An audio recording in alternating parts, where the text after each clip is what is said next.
અમદાવાદમાં ધરોઈનું પાણી આવવા લાગ્યું છે તો વાસણા બેરેજ પરથી પણ પાણી છોડવામાં આવી રહ્યું છે। જોઈએ કે તે બાદની પરિસ્થિતિ શું છે।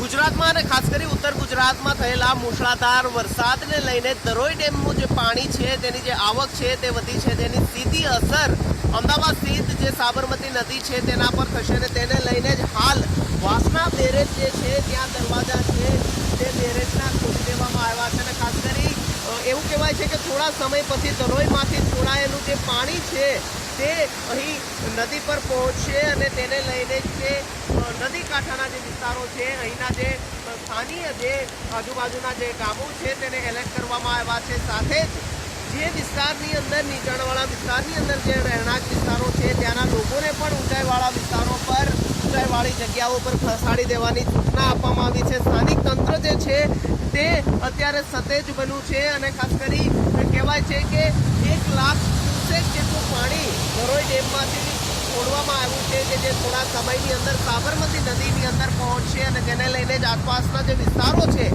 તેને સતેજ કરવામાં આવ્યા છે। નીચાણવાળો જે વિસ્તાર છે ત્યાંના જે લોકો છે તેને ઊંચાઈવાળા સલામત સ્થળે ખસેડી દેવાની તંત્ર દ્વારા તાકીદ કરવામાં આવી છે અને ખાસ કરી વાસણા બેરેજના જે દરવાજા છે તે પણ અગમચેતીના રૂપે ખોલી દેવામાં આવ્યા છે। 1 લાખ ક્યુસેક પાણી જ્યારે અહીં પહોંચશે ત્યારે આજુબાજુના વિસ્તારો જે છે ત્યાં પણ પાણી ઘૂસવાની જે સંભાવનાઓ છે તે વ્યક્ત કરવામાં આવી રહી છે। કેમેરામેન હિરેન જોશી સાથે નિકુંજ જાની, એબીપી અસ્મિતા, અમદાવાદ।